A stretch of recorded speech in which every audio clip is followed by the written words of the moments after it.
அண்மையிலே தினத்தந்தி நாளிதழிலே தலைப்புச் செய்தி ஒன்றை படித்தேன். தமிழ்நாட்டில் மனமுறிவு ஏற்படுகிற நிகழ்வுகள் கடந்த 10 ஆண்டுகளில் 3 மடங்காக அதிகரித்திருக்கின்றன. குடும்ப நல நீதிமன்றங்களில் 33,000 வழக்குகள் தேங்கி இருக்கின்றன. அதிலும் சென்னையில் 2014ஆம் ஆண்டு 2000க்கும் குறைவான வழக்குகள் தான் இருந்தன. இப்போது அது 5000க்கும் மேல் அதிகமாகிவிட்டது என்கின்ற குறிப்பு இருந்தது. இந்த குடும்ப நல நீதிமன்றங்களில் நாளுக்கு நாள் விவாகரத்து கேட்டு வழக்குகள் பதிவு செய்யப்படுகின்ற எண்ணிக்கை அதிகரித்துக் கொண்டே இருக்கிறது என்பதை அந்த நாளிதழ் தலைப்புச் செய்தியாக வெளியிட்டிருந்தது. உலகத்திலேயே அதிகமான மன முறிவுகள் நடக்கின்ற நாடு மாலத்தீவு. அங்கு 1000ற்கு 5.5, ரஷ்யாவிலே 3.1, அமெரிக்க ஐக்கிய நாடுகளில் 2.2. இதிலே குறைவான விவாகரத்துகள் நடக்கிற நாடுகள் ஜப்பான் 1, தென்கொரியா 1. ஏனென்றால் இந்த நாடுகளில் குடும்பம் என்கின்ற அமைப்பு உறுதியாக இருக்கின்ற காரணத்தால் இங்கு மன முறிவுகள் குறைவாக நடக்கின்றன. இதை காட்டிலும் உலகத்திலேயே குறைவாக விவாகரத்து நடக்கின்ற நாடு என்று பார்த்தால் அது வியட்நாம். அங்கே 10,000ற்கு 2 தான் நடக்கின்றது. லத்தீன் அமெரிக்க நாடுகளில் 10,000ற்கு 7லிருந்து 15 தான் நடக்கின்றன. இங்கெல்லாம் குடும்பம் என்கின்ற அமைப்பும் அந்த குடும்பத்தில் கணவன் மனைவி ஆகிய இருவரும் ஒன்றாக இருக்க வேண்டும் என்கின்ற அந்த நிர்பந்தமும் உறுதியாக இருக்கின்ற காரணத்தால் மற்ற நாடுகளில் 1000ற்கு 5.5 என்று இருக்கிற போது இங்கே 10,000ற்கே குறைவாகத்தான் விவாகரத்துகள் நடக்கின்றன. இந்தியாவை பொறுத்தவரை அதிகமான விவாகரத்து நடக்கின்ற மாநிலம் மகாராஷ்டிரா, அடுத்ததாக கர்நாடகா, அடுத்ததாக உத்தரப்பிரதேசம், அடுத்ததாக மேற்கு வங்காளம், அடுத்ததாக டெல்லி, 6வது இடத்தில் தமிழ்நாடு. தமிழ்நாடு இந்த 6வது இடத்திலிருந்து முதலிடத்திற்கு போய்விடக்கூடாது என்பதற்காகத்தான் இன்று இந்த தலைப்பு. திரு ஆவுடைப்பன் அவர்கள் ஒரு தகவலை சொன்னார். திருமணமாகி 2-3 ஆண்டுகள் கழித்து ஆகிற விவாகரத்துகள் குறைவாக இருக்கின்றன என்று அவர் குறிப்பிட்டார். இதெல்லாம் 30 ஆண்டுகளுக்கு முன்பாக. இப்போது விவரத்தை பார்த்தால் 18லிருந்து 25 வயது வரை ஆகிற விவாகரத்துகள் வெறும் 35%. ஆனால் 25லிருந்து 35 வயது வரை ஆகிற விவாகரத்துகளின் சதவிகிதம் 50. 50ற்கு பிறகு 15% குறைந்து இருக்கிறது. எனவே அதிகமாவது 25 வயதிலிருந்து 35 வயது வரை தான். 50% விவாகரத்துகள் அந்த சமயத்தில் தான் நடக்கின்றன. அரசியல் செய்திகளை முதல் பக்கத்தில் வெளியிடாமல் சமூகத்தின் பிரச்சனையாக இருக்கின்ற இந்த விவாகரத்துகளை பற்றி ஒரு நாளிதழ் வெளியிட்டிருப்பது பாராட்டுதற்குரியது, மக்களின் கவனத்தை ஈர்ப்பது. திருமணத்தை பொறுத்தவரை இன்று ஒரு கவிதை நினைவுக்கு வருகிறது. கல்யாண மண்டபங்களை பொறுத்தவரை இந்தியா பணக்கார நாடுதான், ஆனால் முதலிரவிலேயே அது ஏழையாகி விடுகிறது என்பது. திருமணத்தை ஆடம்பரமாக நடத்துகிறார்கள். 5000 பேரை அழைத்து தங்களுடைய அந்தஸ்தை காட்ட வேண்டும் என்று விரும்புகிறார்கள். பலரும் வருவதை பார்த்து பரவசப்படுகிறார்கள். உறவினர்களை நண்பர்களை அழைப்பதோடு இல்லை, ஒரு முறை பார்த்தவர்களையும் அழைக்கிறார்கள். அங்கே திருப்பதியை விட நீளமான வரிசை இருக்கிறது. அதிலே முட்டி மோதி மணமகன் மணமகள் தரிசனத்தை பெறுவது என்பது சிரமமாக இருக்கிறது. அருகில் செல்வது எல்லாம் ஒரு புகைப்படத்திற்கு செயற்கை புன்னகையை உதிர்ப்பதற்காகத்தான். அங்கே யாரும் வாழ்த்துவதும் இல்லை, யாரும் வாழ்த்தை கேட்பதும் இல்லை. புகைப்படம் எடுத்ததும் நம் பணி முடிந்து விட்டது. அங்கே பரிமாறப்படுகிற உணவு பதார்த்தங்கள் தொடர்பற்றதாக இருக்கின்றன. வட இந்திய உணவுகள், திடீரென தென்னிந்திய உணவுகள், திடீரென வெளிநாட்டு உணவுகள் என்று இலையிலே வரிசையாக வைத்துக் கொண்டே போகிறார்கள், எந்திரமயமாக. அவற்றில் வீணாபவை அதிகம். ஒரு திருமணம் நடத்துகிற பணத்தில் தமிழ்நாட்டில் 3 திருமணங்கள் நடத்தி விடலாம். அவ்வளவு விரயம் உணவில் மட்டும் ஆகிறது. அப்படி அவர்கள் நடத்துகின்ற திருமணம் 60 லட்சம் 70 லட்சம் ரூபாய் செலவு செய்து நடத்தப்படுகிறது. ஆனால் அடுத்த மாதமே அந்த திருமணம் முறிந்து விடுகிற நிகழ்வுகளை நான் கண்ணெதிரே பார்த்திருக்கிறேன்.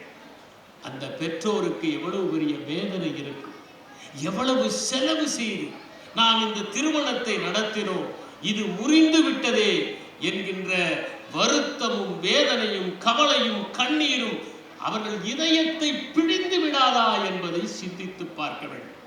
இன்றைய இளம் தலைமுறையினர் திருமணம் என்பது தங்களுடைய வாழ்க்கையில் மட்டுமல்ல, இந்த சமுதாய நிகழ்வுகளிலேயே ஒரு முக்கியமானது என்பதை உணர்ந்து கொள்ள வேண்டும். குடும்பம் என்கிற அமைப்பு எளிதிலே வந்துவிடவில்லை. லூயி மார்கன் என்பவர் ஏன்ஷியன்ட் சொசைட்டி என்கிற ஒரு புத்தகத்தை எழுதியிருக்கிறார். அந்த புத்தகத்தில் எப்படி திருமணங்கள் நடந்தன என்பதை அவர் விளக்குகிறார். முதலாவதாக கான்சங்கோனஸ் மேரேஜ், புனாலுவன் ஃபேமிலி, சிண்டஸ்மியன் ஃபேமிலி, மோனோகமி என்று அவர் சொல்லுகிறார். இரத்த சம்பந்தமான திருமணங்களில் இருந்து ஒருவனுக்கு ஒருத்தி என்கின்ற உறவு முறை படிப்படியாக வளர்ந்து வந்தது என்பதை லூயி மார்கன் அவருடைய நூலிலே குறிப்பிடுகிறார். அந்த நூலினுடைய அடிப்படையில் அதை விளக்கி சொல்லுகின்ற விதத்தில் ஏங்கல்ஸ் எழுதிய நூல்தான் குடும்பம், தனிச்சொத்து, அரசு ஆகியவற்றின் தோற்றம் என்கின்ற அந்த நூல்.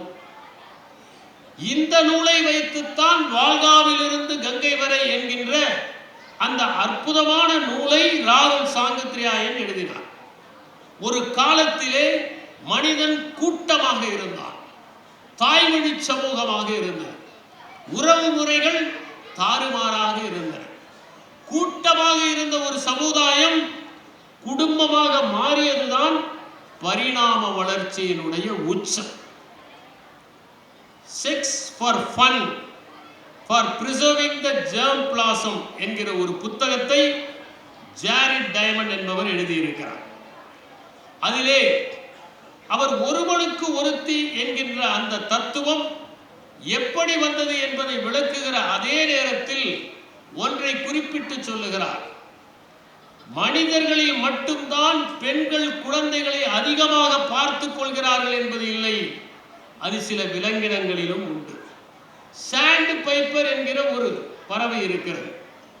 அதிலே பெண் பறவை முட்டையிட்டு சென்றுவிடும், ஆண் பறவை தான் அடைகாக்கும். எம்பரர் பெங்குவின் என்கிற ஒன்று இருக்கிறது, அதிலே ஆண் பறவை தான் அடைகாக்கும். நெருப்பு கோழிகள் பெண் பறவை முட்டையிட்டு சென்றுவிடும், ஆண் பறவை தான் அடைகாக்கும். கடற் குதிரைகளிலே வயிற்றில் ஒரு பை இருக்கும், அதிலே முட்டைகளை வைத்து அடைகாத்து குஞ்சு பொரிப்பது அந்த கடற்குதிரைகளில் ஆண் குதிரைகள் தான். டார்வின் தவளை என்கின்ற ஒன்று இருக்கிறது, அது தலைப்பிரட்டைகள் பெரிதாகிற வரை தன்னுடைய வாயிலே வைத்து பாதுகாக்கும். குரங்குகளில் சில வகைகளில் ஆண் குரங்குகள் பெண் குரங்குகளை விட குட்டிகளை அதிகம் பாதுகாக்கும். இது எதனால் ஏற்படுகிறது என்பதை ஜாரிட் டைமண்ட் சொல்லுகிற போது, ஒரு மனிதன் தன்னுடைய மரபு கூறை காப்பாற்ற வேண்டும் என்று விரும்புகிறான்.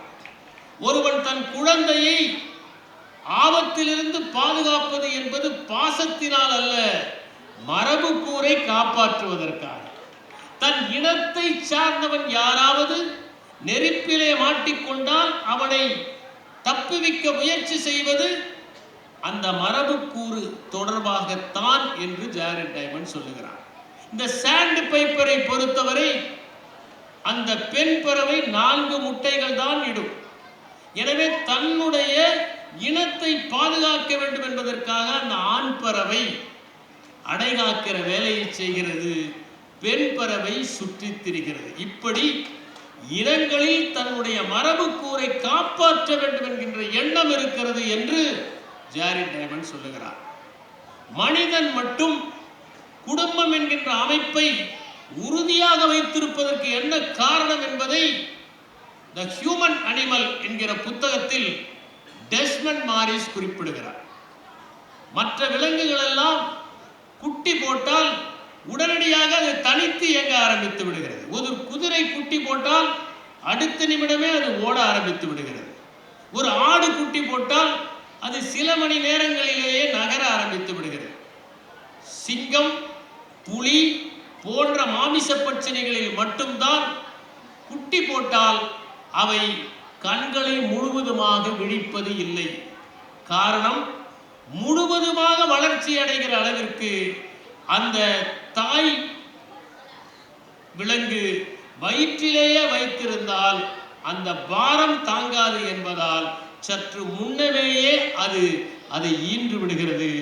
அதற்கு பிறகு அவை 3-4 நாட்கள் கழித்து கண்களை விழிக்கின்றன.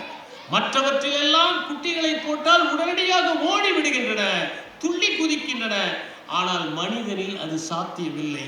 மனிதன் பார்த்து கொள்ள வேண்டும்.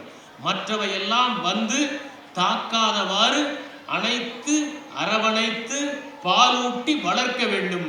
இதிலே பெண் ஒருத்தி குழந்தையை பார்த்து கொண்டிருந்தால் உணவை தேடுகிற பணியை ஆண் செய்ய வேண்டும் என்பதற்காகத்தான் இருவரும் குடும்பம் என்கின்ற அமைப்பில் சிக்கிக் கொண்டார்கள் என்கின்ற கருத்தை டெஸ்மண்ட் மாரிஸ் தெரிவிக்கிறார். அதில் அவர் ஒரு கருத்தை குறிப்பிடுகிறார், மிக நேர்த்தியான ஒரு கருத்து. ஓர் ஆணும் பெண்ணும் பாடினால் பெண்ணுடைய குரல் தான் எடுப்பாக இருக்கும், ஆணுடைய குரல் மங்கி போய்விடும். காரணம், பெண்ணுடைய குரலுக்குத்தான் ஃப்ரீக்குவன்சி அதிகம், ஆணுடைய குரலுக்கு வேவ் லென்த் அதிகம். அதனால்தான் நீங்கள் ஒரு ஆணும் பெண்ணும் டூயட் பாடுகிற போது பெண்ணுடைய குரல் தூக்கலாக இருக்கிறது. ஒருவர் மட்டுமே விதிவிலக்கு, அது சீர்காழி கோவிந்தராஜன். அதற்கு காரணம், அந்த குழந்தை தப்பி தவறி எங்காவது போனால் அந்த பெண் கூப்பிடுவதற்கும் அந்த குழந்தை கேட்டு உடனடியாக ஓடி வருவதற்கும் தான் அதிக ஃப்ரீக்குவன்சி அந்த பெண்ணுக்கு கிடைத்திருக்கிறது என்று குறிப்பிடுகிறார். ஏன் பெண்ணுக்கு நீல கூந்தல்?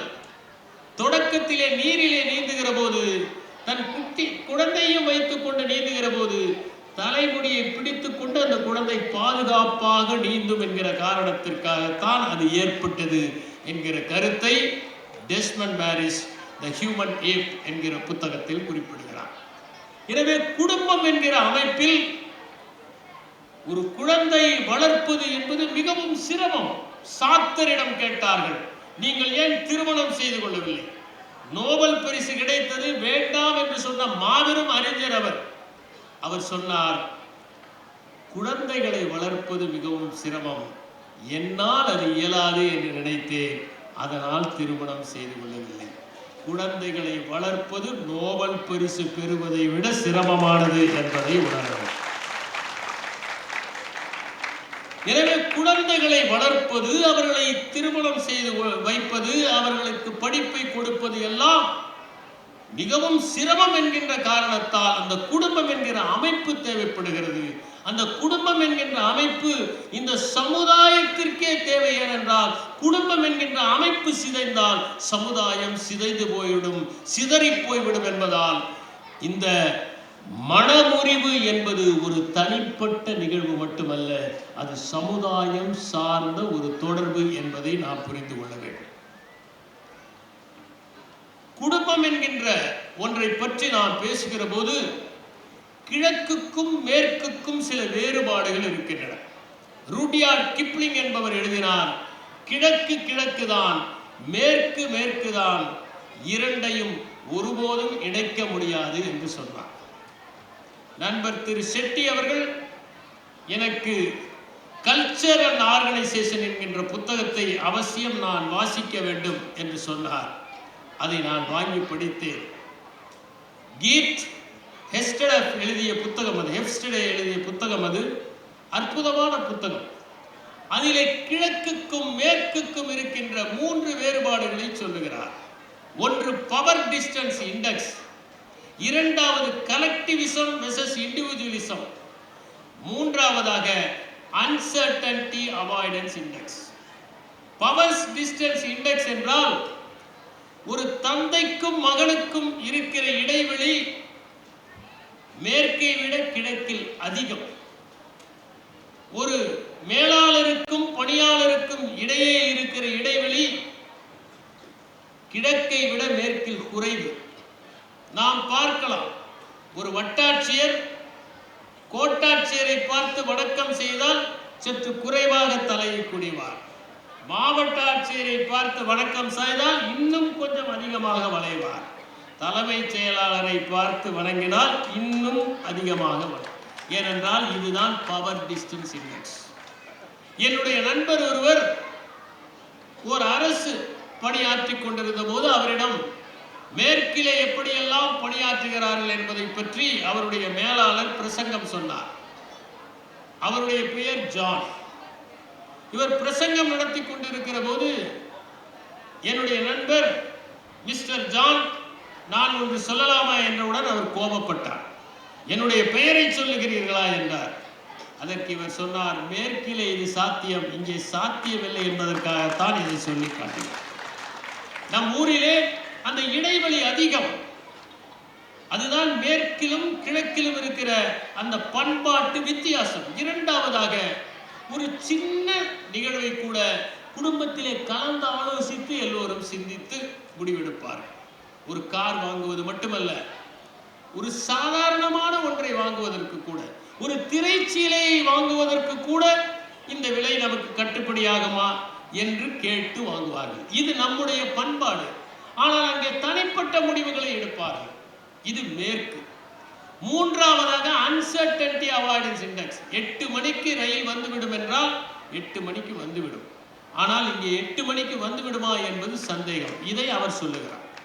இந்த இரண்டுக்கும் இருக்கிற வித்தியாசம் நம்முடைய பண்பாட்டின் எல்லா கூறுகளிலும் வெளிவருகிறது. உதாரணமாக, நம்முடைய குழந்தை படிக்க வேண்டும், பெரிய அறிஞராக வர வேண்டும், நல்ல பதவியிலே வர வேண்டும் என்பதெல்லாம் நம்முடைய கிழக்கிலே இருக்கக்கூடிய பண்பாடு. அதற்காக பெற்றோர் நிறைய பிரயத்தனம் எடுத்துக்கொள்வார்கள். ஏதாவது ஒரு வகையில் அவன் படித்து விட வேண்டும் என்று நினைப்பார்கள். இங்கே கூட பல பெற்றோர் வந்திருக்கிறார்கள். அவர்களுக்கெல்லாம் ஒரு வாய்ப்பு கொடுத்தார். உங்களுடைய பையன் நீட் தேர்வு எழுதுவதற்கு பதிலாக நீங்களே எழுதலாம் என்று ஒரு வாய்ப்பு கொடுத்தால் இதில் நிறைய பேர் தயாராக இருப்பார்கள். எப்படியாவது மகனை படிக்க வைத்து விட வேண்டும், அவனுடைய வெற்றி தான் நம்முடைய வெற்றி என்று பெற்றோர் கருதுகிறார்கள்.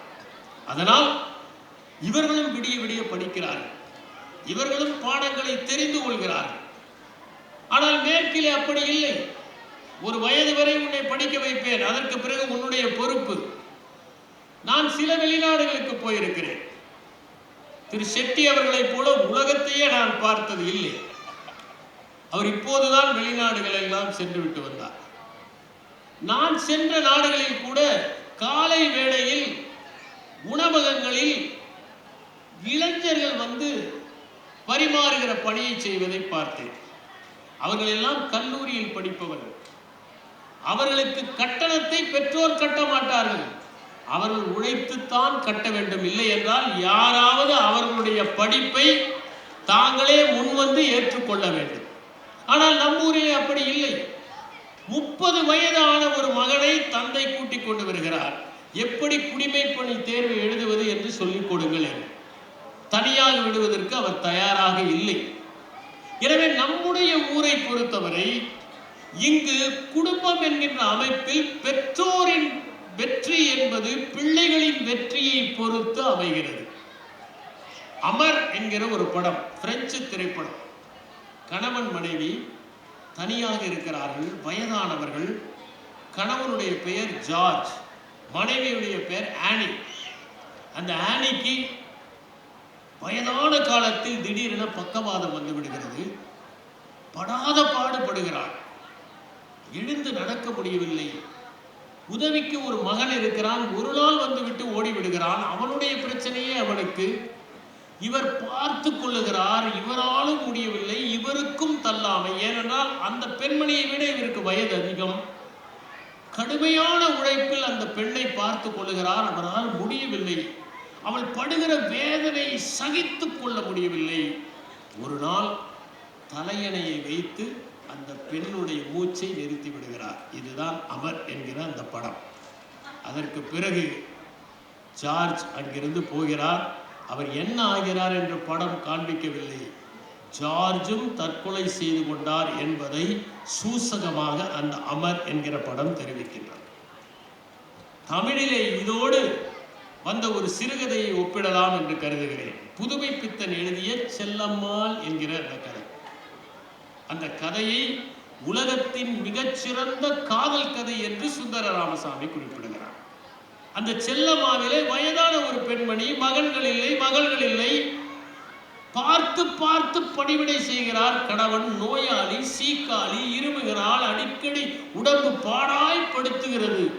அருகில் இருந்து சுடுதண்ணீர் வைத்துக் கொடுக்கிறார், கஞ்சி வைத்துக் கொடுக்கிறார், ஓடுகிறார். அவளுக்கு எல்லா விதமான பணிவிடையும் செய்கிறார். அவளால் முடியவில்லை, மூச்சு தூக்கி தூக்கி போடுகிறது. இப்படி பல நாட்கள் பணிவிடை. ஆனால் பிரியாமல் நீங்காமல் அருகிலேயே இருந்து பணிவிடை செய்கிறார். ஒரு நாள் அவளுக்கு மூச்சு விட முடியவில்லை. மருத்துவரை அழைத்து வருவதற்காக ஓடுகிறார். திரும்பி வந்து பார்க்கிறார், செல்லம்மாளுடைய அந்த ஆவி பிரிந்து விட்டது. ஒரு நிமிடம் அமைதியாக அமருகிறார். அந்த அமைதியில் 1000 அர்த்தங்கள் உணர்த்தப்படுகின்றன. ஒரு வகையில் இவள் இன்னும் இம்சைக்கு உள்ளாகாமல் போய்விட்டாளே என்கிற ஒரு நிம்மதியும் இருக்கிறது. இதுநாள் வரை தன்னுடைய வாழ்க்கையை அர்த்தப்படுத்தி கொண்டிருந்த ஓர் உயிரும் போய்விட்டதே என்கின்ற சோகமும் அதிலே இருக்கிறது. அற்புதமான கதை. இதுதான் கிழக்கு.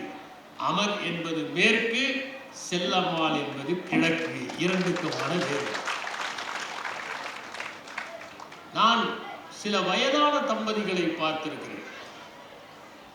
40 வருடம் 50 வருடம் எல்லாம் ஒன்றாக வாழ்ந்திருப்பார்கள். கணவனை பார்த்தால் மனைவியைப் போலவே தெரிவார். மனைவியும் கணவனும் சகோதர சகோதரிகளைப் போல தென்படுவார்கள். அவர்கள் எண்ணங்கள், அவர்களுடைய தோற்றங்களை கூட மாற்றி விடுகிறது. அவர்களை தனித்தனியாக கேட்டால் கூட ஒரே பதிலை சொல்வார்கள். ஏனென்றால் அப்படி ஒன்றிய ஒரு வாழ்க்கையை அவர்கள் வாழ்ந்திருப்பார்கள். வயதான காலத்தில் தான் கணவன் என்கின்ற அந்த துணை தேவைப்படுகிறது. மனைவி என்பவளுடைய சமீபம் தேவைப்படுகிறது. அதற்காகத்தான் இந்த ஒட்டுமொத்த வாழ்க்கையில் இளமையிலே ஒன்றாக வாழ்வதற்காக அல்ல, வயோதிகத்தில் ஒன்றாக வாழ்வதற்காக, ஒருவருக்கொருவர் துணையாக இருப்பதற்காக, படருகின்ற மரமாக, பற்றுகின்ற ஒரு பிடிப்பாக, தவழுகின்ற ஓர் இடமாக இருப்பதற்காகத்தான் அந்த தாம்பத்தியம் என்பதை இந்த சம்பவங்கள் எல்லாம் சுட்டிக்காட்டுகிறது. என்னுடைய நண்பர் ஒருவர் மருத்துவமனை வைத்திருக்கிறார். அவருடைய மருத்துவமனையை பார்வையிடச் சென்றேன். அங்கே ஒரு பெண்ணுக்கு மலக்குடலில் புற்றுநோய், குடலே வெளியே இருக்கிறது. அதிலே தினமும் அவள் சாப்பிடுவ கழிவுகள் எல்லாம் தேங்கி விடுகிறது. அந்த கழிவை கணவன் தான் சுத்தப்படுத்துகிறார். நான் கேட்டேன், எத்தனை நாட்களாக நீங்கள் சுத்தப்படுத்துகிறீர்கள்? 7 ஆண்டுகளாக நான் சுத்தப்படுத்துகிறேன். அவருடைய முகத்தில் ஒரு அருவருப்பு இல்லை, சலிப்பு இல்லை, சங்கடம் இல்லை, திருப்தியோடு அதை செய்கிறார். அண்மையிலே நான் என்னுடைய நண்பரை கேட்டேன், அவர்கள் இன்னும் இருக்கிறார்களா? அந்த பெண்மணி இறந்து போய்விட்டாரா? என் நண்பர் சொன்னார், அந்த பெண்மணி இருக்கிறார், கணவன் தான் இறந்து போய்விட்டார். அவர் செய்த சேவையினால் அந்த பெண்மணி உயிரோடு இருக்கிறார். ஆனால் அந்த கணவன் அந்த துக்கத்தை பார்த்து பார்த்து நொந்து நொந்து இறந்து போய்விட்டார். இன்னொரு இடத்திலே நகர முடியாத ஒரு மனைவி, கணவன் ஊட்ட வேண்டும், கவனித்துக் கொள்ள வேண்டும், உடுப்பை மாட்டிவிட வேண்டும், பல் விலக்கி விட வேண்டும், அத்தனை பணிவிடைகளையும் 20 ஆண்டுகளாக செய்தார். மனைவி இறந்து விட்டார். கணவன் என்னிடம் சொன்னார், என்னுடைய வீடு இப்போது தனிமையாக இருக்கிறது, என் வாழ்க்கையில் ஒரு பொருள் இல்லாத மாதிரி தெரிகிறது, என்னுடைய வீட்டிலே அவன் நிறைந்து இருந்தால் இப்போது காணவில்லை, ஒரு வெறுமையை நான் உணர்கிறேன். அதனால் இங்கே வந்திருக்கிற இளைஞர்களுக்கெல்லாம் நான் குறிப்பிட விரும்புவது, இளமையிலே போடுகிற ஆட்டத்திற்காக அல்ல, வயோதிகத்திலே ஏற்படுகிறது தள்ளாட்டத்திற்காகத்தான் கணவன் மனைவி என்கிற ஒரு. இப்போது விரைவிலேயே திருமணங்கள் விவாகரத்திலே முடிவுகளை பார்க்கிறோம். அது பெற்றோர் பார்த்து வைக்கிற திருமணங்கள் மட்டுமல்ல, இவர்களாகவே தேடிக்கொள்கின்ற திருமணத்திலும் இவர்கள் சென்று விடுகிறார்கள். அப்படி ஒரு நிலைமையை நாம் பார்க்க முடியும். எனக்கு தெரிந்த ஒருவர் 80 வயதில் விவாகரத்து செய்து கொண்டார். அந்த நீதிபதி கேட்டார், 80 வயதில் உங்களுக்கு எதற்கு விவாகரத்து? அவர் சொன்னார், இது நாள் வரை எங்கள் குழந்தைகள் வளர்ந்து திருமணம் செய்து கொள்வதற்காக நாங்கள் காத்திருந்தோம், இப்போது நாங்கள் விவாகரத்து செய்து கொள்கிறோம். இன்னொருவர் 70 வயதில் விவாகரத்து செய்து கொண்டார். அவருக்கும் மனைவிக்கும் கருத்து வேறுபாடுகள். சரி, பிரிந்து விடலாம் என்று முடிவு செய்தார்கள். இருவரும் ஒரே வாகனத்தில் சென்றார்கள், பதிவு செய்துவிட்டு வந்தார்கள். அதற்கு பிறகு நீதிமன்றத்தில் இருந்து அழைப்பாணை வந்தது. இருவரும் ஒரே வாகனத்தில் சென்றார்கள். அந்த அம்மா எனக்கு தாகம் எடுக்கிறது என்று சொன்னார். இவர் ஒரு குளிர்பானம் வாங்கி கொடுத்தார். அவர் குடித்து கொண்டிருந்தார். இதை அங்கே அந்த வழியாக வந்து நீதிபதி பார்த்து விட்டார். அவர் தீர்ப்பு சொல்லும் போது, நீங்கள் இருவரும் மகிழ்ச்சியாகத்தான் இருக்கிறீர்கள், உங்களுக்கு எதற்கு விவாகரத்து என்று சொல்லுவார். பிறகு அவர்கள் உயர் நீதிமன்றத்திற்கு சென்று அந்த விவாகரத்தை பெற்றார்கள். ஆனால் அதற்கு பிறகும் அவர்கள் ஒருவருக்கொருவர் சந்தித்துக் கொள்வார்கள், பேசுவார்கள். அவருக்கு ஏதாவது துணி வாங்க வேண்டும் என்றால் இவர் வாங்கி கொடுப்பார். அந்த அளவுக்கு அவர்கள் நட்பாக இருந்தார்கள், மிகவும் நட்பாக இருந்தார்கள். எனக்கு மராத்தியிலே ஒரு குறும்படம் ஞாபகத்திற்கு வருகிறது. ஒரு இளைஞனும் அவனுடைய தோழியும் 2.5 ஆண்டுகள் ஒன்றாக இருப்பார்கள். கருத்து வேறுபாடுகள் வந்துவிட்டன, பிரிந்து விடுகிறார்கள். அதற்கு பிறகு ஒரு நாள் அவன் மும்பை வருகிறான். தன்னுடைய தோழி இருப்பது நினைவுக்கு வருகிறது. தொலைபேசியில் அழைக்கிறான். இருவரும் ஒரு நாள் ஒன்றாக திரைப்படம் செல்கிறார்கள், உணவு உண்கிறார்கள், மகிழ்ச்சியாக விளங்குகிறார்கள். இந்த நட்பு அவர்களிடம் நீடிக்கிறது. ஆனால் இன்று இந்த மனமுறிவு நிகழ்கிற போது ஒருவருக்கொருவர் விரோதியாகி விடுகிறார்கள். அவர்கள் மண்ணை வாரி தூற்றிக் கொண்டு பிரிகிறார்கள். இத்தனை நாள் அவர்கள் ஒன்றாக வாழ்ந்ததற்கு சரி பிடிக்கவில்லை, நட்புடனாவது விலகலாம் என்கின்ற எண்ணம் கூட அவர்களுக்கு ஏற்படுவதில்லை. அவர்கள் விரோதிகளாக பிரிகிறார்கள். நான் ஒரு சம்பவத்தை குறிப்பிடுகிறேன். ஒரு பெண்மணி கணவனை விவாகரத்து செய்துவிட்டார். அதற்கு பிறகு அந்த பெண்மணி அந்த கணவன் இருக்கிற தெருவிலேயே வந்து இன்னொருவரை திருமணம் செய்து கொண்டு 2 பேரும் மகிழ்ச்சியாக கணவன் முன்னால் தினமும் நடப்பது. நாங்கள் மகிழ்ச்சியாகத்தான் இருக்கிறோம் பார் என்று காட்டிக்கொள்வதற்காக. சாமுவேல் பெக்கட் என்பவர் வெயிட்டிங் ஃபார் காடட் என்கிற ஒரு புத்தகத்தை எழுதினார். இதில் காடட் என்பது யார் என்றே தெரியாது, ஆனால் எல்லோரும் காத்திருப்பார்கள்.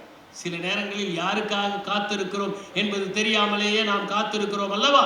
அதை போல அந்த சாமுவேல் பெக்கட்டுக்கும் அவருடைய மனைவி சூசனுக்கும் எந்த விதமான தொடர்பும் இல்லை, பொருத்தமே இல்லாத உறவு அது.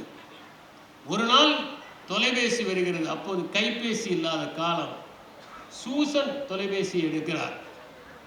சொல்லுங்கள் என்கிறார். செய்தியை கேட்டுவிட்டு முகத்தை சுழித்துக் கொண்டே அவள் தொலைபேசியை வைக்கிறார். பெக்கட் கேட்கிறார், என்ன செய்தி? என்ன செய்தி? உங்களுக்கு நோபல் பரிசு கிடைத்திருக்கிறா? இதை இவ்வளவு சோகமாக மனைவி சாமுவேல் பெக்கெட்டிடம் சொல்லினார் என்பதை நாம் படிக்கப்படுகிறோம். நாம் நம்முடைய இலக்கியங்களை பார்க்கலாம். சுந்தர ஆவடையப்பன் அவர்கள் சொன்னதைப் போல சங்க காலத்திலே யாயும் ஞாயும் யாராகியரோ என்று எழுதினார். அதையே மீரா தன்னுடைய கனவுகள் பிளஸ் கற்பனைகள் இசிக்கொண்டு காகிதங்கள் என்பதில் நீயும் நானும் ஒரே ஊர் வாசுதேவ நல்லூர் என்று எழுதியிருப்பார். இதனால் நாம் இருவரும் செம்புலப்பெயல் நீர் போல அன்புடைய நெஞ்சம் தாம் கலந்தனவே. பிடி பசி களைய பெருங்கை வேடம் என்று குறுந்தொகையிலே ஒரு பாட்டு. பாலை நிலத்திலே தலைவன் சென்று கொண்டிருக்கிறான். அங்கே பிடி என்றால் பெண் யானை. அந்த பெண் யானைக்கு பசிக்கிறது. பாலை நிலம் வறண்டு இருக்கிறது. அந்த களிறு அந்த பட்டையை உரித்து அந்த பெண் யானைக்கு தின்ன கொடுக்கிறது. அவ்வளவு பாசம் அந்த களிருக்கு பெண் யானை மீது. இதை பார்த்துவிட்டு தலைவன் திரும்பி வந்து விடுவான் என்று தோழி ஆறுதல் கூறுகிறார். இப்படி ஒரு காட்சி குறுந்தொகையிலே.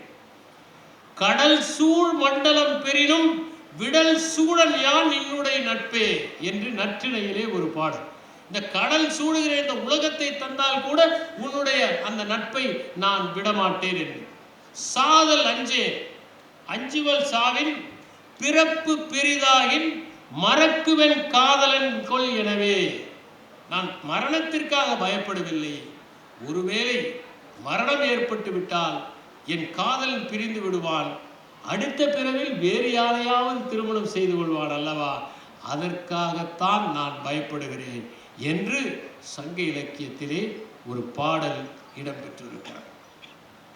எனக்கு ஒரு ஆதர்சமான தம்பதிகள் என்று சொன்னால் கிஃப்ட் ஆஃப் மேகி என்கிற ஓ ஹென்றி எழுதிய அந்த சிறுகதை தான் நினைவுக்கு வருகிறது.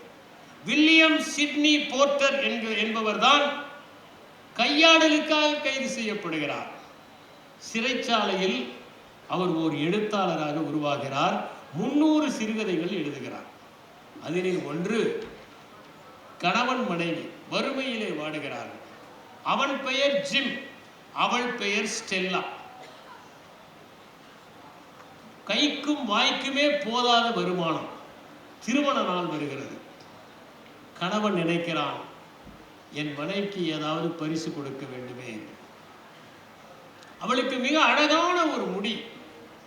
இதை வாரிக்கொள்வதற்காக ஒரு தங்க சீப்பு வாங்கி கொண்டு வருகிறான். ஆனால் அவளோ தன்னுடைய முடியை, அழகான முடியை வெட்டி விட்டுவிட்டு அதற்கு பதிலாக அவனுடைய கடிகாரத்திற்கு செயின் வாங்கி வருகிறாள். கடைசியில் இவளுடைய பரிசும் பயனற்று போனது, அவருடைய பரிசும் பயனற்று போனது. ஆனால் இதைவிட உயர்ந்த பரிசு ஒருவருக்கு ஒருவர் காட்டுகிற அன்புதான் என்று அவர்கள்.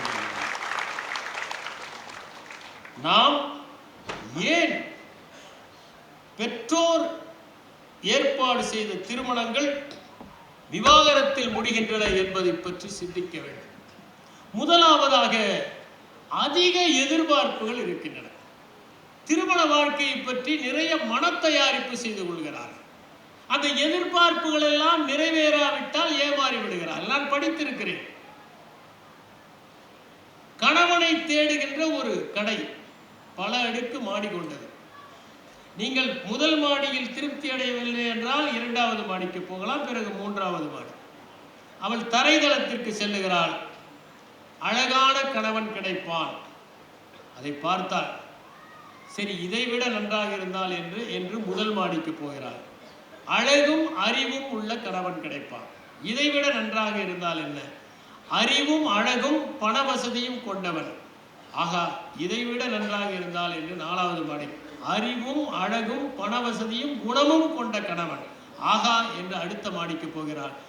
உங்கள் தேவையை எங்களால் பூர்த்தி செய்ய முடியாது, இந்த வழியாக இறங்கி போய் விடுங்கள் என்று ஒரு பலகை மாட்டப்பட்டிருக்கிறது. திருமணத்தை பற்றிய நிறைய தயாரிப்புகள் இல்லாத இருந்ததனால்தான் அந்த காலத்து திருமணங்கள் வெற்றி பெற்றன. நாம சில தயாரிப்புகளை செய்து கொண்டால் அந்த மன தயாரிப்புகளுக்கு ஏற்ற வாழ்க்கை அமையாவிட்டால் ஏமாற்றம் ஏற்பட்டு விடும். தன்முனைப்பின் காரணமாக திருமணங்கள் புரிந்து போவதை பார்க்கலாம். மூவா கள்ளோ காவியமோ என்கிற ஒரு நாவலை எழுதியிருக்கிறார். ஒவ்வொரு பாத்திரமும் தன்னுடைய பங்கை பேசுவதை போல. அதிலே மங்கை என்கிற ஒரு பெண், அவள் தாயை இழந்து விடுகிறாள். அத்தை வளர்க்கிறாள், கொடுமைக்கார அத்தை. அவள் கெடுபிடிகளை அவளால் தாங்க முடியவில்லை. தொடர்வண்டி நிலையத்தில் ஒரு குடும்பத்தை சந்திக்கிறார். அவர்களுடைய அன்பு ஈர்த்து விடுகிறது. அவர்களோடே பயணப்படுகிறாள். அவர்கள் வீட்டுக்கு செல்கிறாள். வேலை பெண்ணாக செல்கிறாள். அந்த வீட்டிலே ஒரு பெரியவர் இருக்கிறார். அவர் அவளை படிக்க சொல்லுகிறார், எழுத சொல்லுகிறார், கற்றுத் தருகிறார். அவள் படிக்க ஆரம்பிக்கிறாள், புத்தகங்களை எல்லாம் வாசிக்க ஆரம்பிக்கிறாள். பிறகு அங்கிருந்து சகோதரி வீட்டுக்கு சென்று விடுகிறாள். அந்த வீட்டிலே ஒரு இளைஞன் இருக்கிறான். அவன் தான் அருளப்பன். அருளப்பனுக்கும் மங்கைக்கும் நேசம் என்பதை அந்த பெரியவர் புரிந்து கொண்டு அவளை வரவழைத்து திருமணம் செய்து வைக்கிறார். இனிமையாக போய்கொண்டிருக்கிறது திருமண வாழ்க்கை. ஒரு நாள் நண்பனோடு இரவு உணவுக்கு வீட்டுக்கு அழைத்து வருகிறான். அவள் ஈசி சேரில் சாய்ந்து கொண்டிருக்கிறாள். அயற்சியின் காரணமாக கண்களை மூடி. கணவன் மங்கை என்கிறான், சாப்பாடு எடுத்து வைத்திருக்கிறேன், போட்டு சாப்பிடுங்கள் என்கிறாள். அவ்வளவுதான். அவள் கணவன் நண்பனோடு வந்ததை பார்க்கவில்லை, அயற்சியின் காரணமாக சொல்லிவிடுகிறார். அந்த ஒற்றை வார்த்தையின் காரணமாக அவர்கள் பிரிந்து விடுகிறார்கள். மங்கை அங்கிருந்து மும்பை செல்கிறாள். ஒரு கடையிலே மேற்பார்வையாளராக இருக்கிறார். அவருக்கும் அருளப்புக்கும் பிறந்த தேன்மொழிக்கு அருளப்பன் அம்மா இறந்து விட்டாள் என்கிற பொய் சொல்லுகிறாள். கடைசியாக கண்டுபிடித்து மங்கை வருகிறாள். ஆனால் தேன்மொழி அவளை சாகும் வரை அம்மா என்று அழைக்கவில்லை என்று கள்ளோ காவியமோ என்கிற அந்த கதை முடிகிறது. தன்முனைப்பின் காரணமாக கணவன் மனைவி ஆகியோர் ஒரு சின்ன பிரச்சனையை பேசி தீர்த்திருக்கலாம். இருவரும் அமர்ந்து என்ன என்று கேட்டிருக்கலாம். அவளுக்கு உடம்பு முடியாமல் இருந்திருக்கலாம். அவன் நண்பனோடு வந்தது தெரியாமல் இருந்திருக்கலாம். இந்த ஒரே ஒரு காரணம் ஏனென்றால் அவன் நினைக்கிறான், ஒரு வேலைக்காரி தானே, அவளுக்கு என்ன வாழ்வு வந்து விட்டது, என்னை திருமணம் செய்து கொண்டு இப்படி செய்து விட்டாளே, இவள் ஒரு வேலைக்காரி, இவள் வேலைக்காரியை போல நடந்து கொள்ளவில்லையே என்று நினைக்கிறான். இதுதான் அந்த பிணக்குக்கு காரணம், இருவரும் பிரிவதற்கு காரணம். இதை போலத்தான் பிணக்கு என்கின்ற கதையை கூட ஜெயகாந்தன் எழுதியிருப்பார். ஆனால் இந்த கள்ளோ காவியமோ என்பது தன்முனைப்புக்கு ஒரு உதாரணம். அடுத்ததாக முக்கியமானது நான் உயர்ந்தவன் என்று நினைப்பது. ஒரு காலத்திலே நீங்கள் வீடுகளுக்கு சென்றால் அங்கே கணவன் மனைவியினுடைய புகைப்படம் இருக்கும். கணவன் அமர்ந்திருப்பார், மனைவி நின்று கொண்டிருப்பார். இப்போது மாற்றம் ஏற்பட்டிருக்கிறது. கணவன் நின்று கொண்டிருக்கிறார், மனைவி அமர்ந்து கொண்டிருக்கிறார். யாராவது ஒருவர் அமர வேண்டியதுதானே. ஆனால் மாற்றம் நிகழ்ந்து கொண்டிருக்கிறது. நான் உயர்ந்தவன் என்கிற எண்ணம் யாருக்கு வந்தாலும் அந்த திருமண வாழ்க்கை என்பது பாதிக்கப்படும். ஒரு காலத்திலே கூட்டு குடும்பங்களாக இருந்தன. அந்த கூட்டு குடும்பங்கள் தனி குடும்பங்களாக ஆன பிறகு அதிக சுதந்திரமும் அதிகமாக தனக்கான இடம் கிடைக்கிற அந்த உரிமையும் இருக்கின்ற காரணத்தினால் திருமண வாழ்க்கையில் அதை சிறிது குறைந்தாலும் பிரிகிற நிலைமையை நாம் பார்க்க முடிகிறது. அதை போலதான் கையகப்படுத்துகிற ஒரு நிலைமை, பொசசிவ்னஸ் என்பது, இது யாருக்கு இருந்தாலும் அது பிரிவிலே கொண்டு போய் விட்டுவிடும். கணவன் மனைவி பிரிவதற்கு இன்னொரு காரணம், ஐ ஆம் okay, you are not okay என்கிற மனநிலையில் இருப்பது. நான் செய்வதெல்லாம் சரி, நீ செய்வது எதுவுமே சரியில்லை என்கிற எண்ணத்தில் இருக்கிற போது அவர்களுக்குள் பிரிவு ஏற்படுவதற்கான வாய்ப்புகள் ஏற்படுகின்றன. இன்னொரு பக்கம் நாம் நன்றாக கவனித்து பார்த்தால் இன்று இருப்பவர்கள் மேற்கை போல அதிக பரப்பு வெளியை நாடுகிறார்கள். தன்னுடைய இடத்தில் அடுத்தவர்கள் பிரவேசிக்க கூடாது என்கிற எண்ணம் அவர்களுக்கு உறுதியாக இருக்கிறது. இன்னொன்று, நாம் இப்படித்தான் இருக்க வேண்டும் என்கின்ற ஒரு வரையறை செய்து கொள்ளுகிற போதும் இந்த திருமணங்கள் தோல்வியில் ஏற்படுகிறது. நான் கேள்விப்பட்டிருக்கிறேன். என் நண்பர் ஒருவர் சொன்ன கதை இது. அவருடைய நண்பர் ஒருவர் மனைவி இறந்து தாய் இறந்து விட்டார், திருமணம் செய்து கொண்டார். மனைவி எந்த உணவு சமைத்தாலும் இதை வாயிலேயே வைக்க முடியவில்லை என்று தூக்கி எறிவார். என் அம்மா எப்படி சமைப்பார், அதை போல நீ சமைக்கிறாயா என்று தூக்கி தூக்கி எறிவார். ஒரு நாள் அந்த நண்பன் வந்ததும், என் மனைவி மோசமாக சமைக்கிறாள் என்று சொல்லி, இன்னும் நீ சாப்பிட்டு பார் என்று சொல்லியிருக்கிறார். மனைவி பரிமாறினார். இவன் அம்மாவின் சமையலையும் சாப்பிட்டு இருக்கிறான். இப்போது மனைவியின் சமையலை சாப்பிட்டால் அம்மாவின் சமையலை விட மனைவியின் சமையல் நன்றாக இருந்தது. ஆனால் அவனுடைய ஆழ்மனத்தில் அம்மாவின் சமையல் மட்டும்தான் ருசியானது என்பது பதிந்து விட்டது. நான் ஒரு சம்பவத்தை சொல்லுகிறேன். என்னுடைய நண்பர் ஒருவர் கத்தரிக்காய் சாப்பிட மாட்டார். அவரிடம் கேட்டேன், அவர் சுத்த சைவ குடும்பத்தில் வந்தவர், கத்தரிக்காய் ஏன் சாப்பிட மாட்டேங்கிறீர்கள் என்று கேட்டேன். ஒரு நாள் சாப்பிட்டு கொண்டிருந்த போது, இது மீன் மாதிரி இருக்கிறது என்று ஒரு நண்பர் சொன்னார். அதிலிருந்து நான் சாப்பிடுவதில்லை என்றார். மீனுக்கும் இதற்கும் என்ன தொடர்பு இருக்கிறது என்று ஆழ்மனத்தில் பதிந்து விட்டது. நான் என்ன செய்ய முடியும் என்றார். ஒரு மாதம் கழித்து அவர் மீன் சாப்பிட்டுக் கொண்டிருப்பதை பார்த்தேன். அவரிடம் கேட்டேன், மீனையே சாப்பிடுகிறீர்கள், கத்திரிக்காய்? அவர் சொன்னார், இது ஆழ்மனத்தில் பதியவில்லை, அதனால் சாப்பிடுகிறேன். ஏனென்றால் ஆழ்மனம் மேல் மனத்தை விட உறுதியானது. ஆகவே அந்த மனிதர் தன்னுடைய தாய் சமைப்பது மட்டும்தான் நல்ல சமயம், வீட்டை விட்டு வெளியே போகவில்லை, எந்த சமையலையும் சாப்பிட்டதில்லை. வீட்டிலேயே ஒரு பெட்டி கடை, அதை பராமரித்து விடுகிறார். அம்மாவின் சமையல் ஒன்றுதான் அவருடைய உணவு. அதனால் நினைக்கிறார் இது மட்டும்தான் என்று. இதுதான் ஸ்டீரியோ டைப்பிங் என்று சொல்லுவார். அப்படி நீங்கள் நினைத்தால் அந்த திருமண வாழ்க்கை வெற்றி பெறுவதற்கான வாய்ப்புகள் இல்லை. இப்போது இருக்கிற தலைமுறை ஓவர் திங்கிங் என்று சொல்லப்படுகின்ற விளைவுகளை பற்றி நிறைய கற்பனை செய்து கொள்கிறார்கள். எனக்கு தெரிந்த ஒரு பெண்மணி இன்னும் திருமணமாகவில்லை. அந்த பெண்மணியினுடைய தூரத்து உறவினர் ஒருவர் அந்த பெண்மணிக்கு ஏதாவது செய்ய வேண்டும் என்று ஆசைப்பட்டார். உன்னுடைய திருமணத்திற்கு ஒரு கார் வாங்கி கொடுக்க போகிறேன் என்றார். அந்த பெண்மணி சொல்கிறார், காரை முன்னாலேயே வாங்கி கொடுத்து விடுகிறார். திருமணத்தின் போது வாங்கி கொடுத்தால் நாளை ஒருவேளை விவாகரத்தானால் அவரும் பங்கு கேட்பார். இன்னும் திருமணமே ஆகவில்லை, அதற்குள் விவாகரத்து வரை போய்விட்டார். இன்னொரு பிரச்சனை, இந்த சமூக ஊடகங்கள். சந்தோஷமாக இருக்கிறார்களோ இல்லையோ, எல்லோருமே சந்தோஷமாக இருப்பதை போல காட்டிக் கொள்கிறார்கள். இந்த ஃபேஸ்புக், ட்விட்டர் போன்றவற்றில் அவர்கள் சாப்பிடுகிற உணவை கூட புகைப்படம் எடுத்து போட்டு, அல்லது எப்போதோ வாங்கிய ஒரு மோதிரத்தை போட்டு, என் கணவர் இப்போது வாங்கி கொடுத்தார் இந்த பிறந்த நாளுக்கு என்றதும், நம்முடைய கணவர் எந்த மோதிரத்தையும் வாங்கி தரவில்லையே என்கிற ஏக்கம், ஒரு பரிதாப உணர்வு, தன்னிறக்கம், கழிவிறக்கம் ஏற்பட்டு விடுகிறது. இந்த சமூக ஊடகங்களால் ஏற்படுகிற ஒரு தொல்லை. அடுத்தது, திருமணம் ஆகிறவரை சமமாக நடத்துகிறவர்கள். திருமணம் ஆன பிறகு நான் மேல் என்று நினைக்கிற போது அதை ஏற்றுக்கொள்கின்ற பக்குவம் வருவது இல்லை.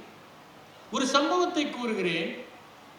என்னுடைய நண்பர் ஒருவர், அவருடைய அம்மா, கணவன் இல்லாத அம்மா, தந்தை இல்லாத அம்மாவையும் மனைவியும் அழைத்து செல்வார். அந்த மகனும் அம்மாவும் உயர் வகுப்பிலே அமர்ந்து படம் பார்ப்பார்கள். அவருடைய மனைவி குறைவான வகுப்பிலே அமர்ந்து படம் பார்ப்பார்கள். அதற்கு என்ன காரணம் என்றால், அந்த அம்மா சொல்வாராம், நான் என்னுடைய மாமியாரிடம் எவ்வளவெல்லாம் கொடுமைப்பட்டேன் என்று நினைத்து தன்னுடைய மருமகளை எப்படி நடத்துகிற பழக்கம் ஏற்பட்டது இல்லை. சின்ன சின்ன பிரச்சனைகளை கூட ஊதி ஊதி பெரிதாக்குகிற பழக்கம் இந்த தலைமுறைக்கு இருக்கிறது. ஒரு கணவனும் மனைவியும் திருமணம் செய்து கொண்டதும் அந்த பெண்ணுடைய தாயார் அழைத்தார். நான் உனக்கு ஒன்றை சொல்வேன், தவறாமல் கடைபிடிக்க வேண்டும். சரி என்றார் அவர். ஒன்றுமில்லை, நீங்கள் இருவரும் உங்கள் இருவர் பெயரிலும் ஒரு வங்கி கணக்கை தொடங்குங்கள். எந்த மகிழ்ச்சியான நிகழ்வு ஏற்பட்டாலும் ஒரு 1000 ரூபாயை அதில் போடுங்கள். உன்னுடைய வாழ்க்கையில் மகிழ்ச்சியாக உனக்கு ஒரு பதவி உயர்வு கிடைத்தால் அவர் போட வேண்டும். அவருக்கு ஏதாவது நல்ல பெயர் கிடைத்தால் நீ 1000 ரூபாய் போட வேண்டும். இருவரும் போடுங்கள் என்றார். இப்படி இவர்கள் போட்டுக்கொண்டே வந்தார்கள். 3 ஆண்டுகள் ஆயின. இருவருக்குள் பிரச்சனை. நாம் திருமணத்தை விட்டு விலகத்தான் வேண்டும் என்று அவன் பிடிவாதமாக இருக்கிறான். இவளுக்கும் ஒரு தன்முனைப்பு. இவனே எப்படி இருக்கும்போது நான் ஏன் இருக்கக்கூடாது, சரி பிரித்து விடுவோம். அப்போது அம்மாவிடம் தொலைபேசியிலே தொடர்பு கொண்டு சொன்னார், அதெல்லாம் சரி, ஆனால் நீயும் சேர்ந்து அவரோடு கணக்கு தொடங்கி இருக்கிறாய், உன்னுடைய பணத்தை திரும்ப பெற்றுக்கொள். அவள் கணவனிடம் சொன்னாள், என்னுடைய பணத்தை நீங்கள் எடுத்து கொண்டு வந்து கொடுங்கள், இந்த கணக்கை முடியுங்கள். அவன் அந்த கணக்கு புத்தகத்தை எடுத்து கொண்டு போகிறான். வங்கியிலே அமர்ந்து பார்க்கிறான். என்னுடைய பதவி உயர்வுக்கு அவள் போட்ட 1000 ரூபாய், எனக்கு மேலாளர் பாராட்டியதற்கு அவள் போட்ட 1000 ரூபாய், அவள் இன்று சுவையாக சமைத்ததற்கு நான் போட்ட 1000 ரூபாய், இப்படி படித்துக்கொண்டே வருகிறான். அந்த நினைவுகள் எல்லாம் அவனுக்கு காட்சியாக வருகின்றன. எவ்வளவு மகிழ்ச்சியாக இருந்திருக்கிறோம் நாம். 1000 ரூபாய் என்று எத்தனை முறை போட்டு மகிழ்ச்சியாக இருந்திருக்கிறோம். இந்த ஒரு சச்சரவுக்காக அத்தனை மகிழ்ச்சிகளையுமா இழந்து விடுவது? நாம் இருவரும் சேர்ந்து வாழ்வதற்காக என்று 1000 ரூபாயை போட்டு கொண்டு வந்து அந்த வங்கி புத்தகத்தை கொடுத்தால் இருவரும் தொடர்ந்து வாழ்ந்தார். பெற்றோர் பார்த்து வைக்கிற திருமணங்களில் இப்படி என்றால் சரி, இவர்களே பார்த்து திருமணம் செய்து கொள்கிறார்களே, இதிலே ஏன் மனமுறிவு? காதலிக்கின்ற போது இருவருமே இனிமையான பக்கங்களை மட்டும் காண்பிக்கிறார்கள். எனக்கு மலர்கள் என்றால் மிகவும் பிடிக்கும், எனக்கு பறவைகள் என்றால் மிகவும் நேசம், ஒரு பூவை கூட நான் கிள்ள மாட்டேன், ஒரு புல்லின் மீது கூட நான் நடக்க மாட்டேன் என்று சொல்கிறார்கள். தினசரி அந்த பெண் கட்டி வருகிற சேலையினுடைய வண்ணத்தை கூட சொல்கிறார். இதையெல்லாம் பார்த்து அவள் அசந்து போகிறாள். ஆகா, எவ்வளவு பெரிய மென்மையும், இவ்வளவு மென்மையானவரா? மேன்மையான பக்கங்களை மட்டுமே காட்டுகிறார். அதை பார்த்து விட்டு அந்த பெண் நினைக்கிறாள், எவ்வளவு மேன்மையானவர். அப்படி நினைக்கிறார். ஒரு கற்பனையான உலகத்தில் இருவருமே வாழ்கிறார்கள். சண்டை சச்சரவில்லாத, எப்போதும் நேசிக்கின்ற. ஒரு உதாரணத்திற்கு, கணவன் வீட்டிற்கு வருகிற போது அந்த பெண்மணி கதவின் பின்னால் நின்று கொண்டு பே காட்டி இருக்கிறார். அவன் பயந்து போய்விட்டான், கண்டபடி திட்டிவிட்டான். ஏனென்றால் அவள் இப்படியெல்லாம் நடந்தால்தான் இந்த திருமண வாழ்க்கை நன்றாக இருக்கும் என்று எங்கேயோ படித்து கொண்டு வந்து அதை செய்திருக்கிறார். இப்படி ஒரு கற்பனையான உலகத்திலே அவர்கள் வாழ்கிறார்கள். ஒரு புலன் மயக்கம், கல்யாணம் ஆகிற வரை ஒரு புலன் மயக்கம் இருவருக்கும் இருக்கிறது. அதனால் அந்த புலன் மயக்கத்தின் காரணமாக அவர்கள் எது செய்தாலும் அழகாக தெரியும். கீட்ஸ் சொன்னார், a thing of beauty is a joy forever. அது உண்மை அல்ல. நீங்கள் மகிழ்ச்சியாக இருக்கிற போது எல்லாம் அழகாக இருக்கிறது என்பதுதான் உண்மை. அழகாக இருக்கிற பொருட்களால் மகிழ்ச்சி அல்ல. நீங்கள் மகிழ்ச்சியாக இருக்கிற போது எதை பார்த்தாலும் அது மகிழ்ச்சியாகத்தான் இருக்கும். ஒரு புலன் மயக்கம். வீரபாண்டியன் மனைவியில் ஜனநாதன் எழுதியிருப்பார், இந்த வயதில் கழுதை கூட அழகாகத்தான் இருக்கும். அப்படி ஒரு மயக்கம், அந்த புலன் மயக்கம். ஒரு சந்தர்ப்பவாதம். இருவரும் ஒரே இடத்தில் பணிபுரிகிறோம், அந்த சம்பளம் வந்தால் நன்றாக இருக்கும். இப்போதெல்லாம் சொல்லுகிறார்கள் டிங்க் என்று. டிங்க் என்றால் டபுள் இன்கம் நோ கிட்ஸ் என்று பொருள். இருவரும் சம்பாதிக்கிறார்கள், குழந்தைகள் இல்லை என்கிற ஒரு வரைமுறை இருக்கிறது. சந்தர்ப்பவாதத்தின் காரணமாகவும் அது ஏற்படுகிறது. இன்னொரு பக்கம் பார்த்தால் நடைமுறை வாழ்க்கையை பற்றி அவர்கள் புரிந்து கொள்ளாமல் இருப்பது. நடைமுறை வாழ்க்கை என்றால் என்ன? பொறுப்புகளை ஏற்றுக்கொள்ளாமல் இருப்பது. திருமணம் என்றாலே பொறுப்பு தான். கணையாடியிலே ஒரு கதை. இவன் கதை எழுதுகிறான், மனைவி வருகிறாள், நம் வீட்டில் அரிசி பருப்பு கூட இன்னும் வாங்கவில்லை, நீங்கள் அதற்குள் கதை எழுதுகிறீர்களா என்று வாங்கி அந்த காகிதத்தை கிழித்து எறிந்து விட்டான். இவன் இரவு படுத்துக்கொண்டு யோசிக்கிறான், நம்மை ஒருத்தி நேசித்தால் நம் கதைகளையே நேசிப்பார், ஒவ்வொரு வரியையும் மனப்பாடம் செய்து எவ்வளவு அழகாக இருக்கிறது என்று சொல்லுவார். மருத்துவர் சிவகடாட்சம் அவருடைய மனைவி இன்னமும் சொல்லிக் கொண்டிருக்கிறார். அப்படி அவள் காதலிக்கிற போது சொல்லுவார், எவ்வளவு என்னுடைய கவிதைகளை நேசிப்பாள், இப்போது ஒருத்தி இருக்கிறாளே, நான் எழுதுவதை கிழித்தல்லவா எறிகிறாள் என்று அவன் நினைத்து கொண்டு பிறகு அவனே ஆறுதல் அடைகிறான். அவள் தானே இவள், அவளை தானே கல்யாணம் செய்து கொண்டோம். ஆனால் என்ன செய்வது, நடைமுறை வாழ்க்கைக்கு இப்படித்தானே இவள் இருக்க முடியும், என்ன செய்வது என்று அந்த கதை கணையாடியிலே வந்த கதை முடிந்துவிட்டது. நடைமுறை வாழ்க்கையை சிந்திக்க வேண்டும்.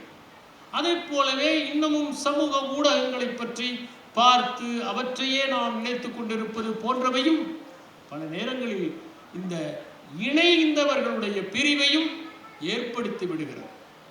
இன்று அந்த நாளிதழிலே வந்ததை போல மனமுறிவுகள் ஏன் அதிகமாகி இருக்கின்றன? ஒரு முறை ஜெயகாந்தனுடைய அக்னி பிரவேசத்தையும் புதுமைப்பித்தன் எழுதிய அந்த பொன்னகரம் என்கின்ற கதையும் பற்றி ஒரு விமர்சனத்தை படித்தேன்.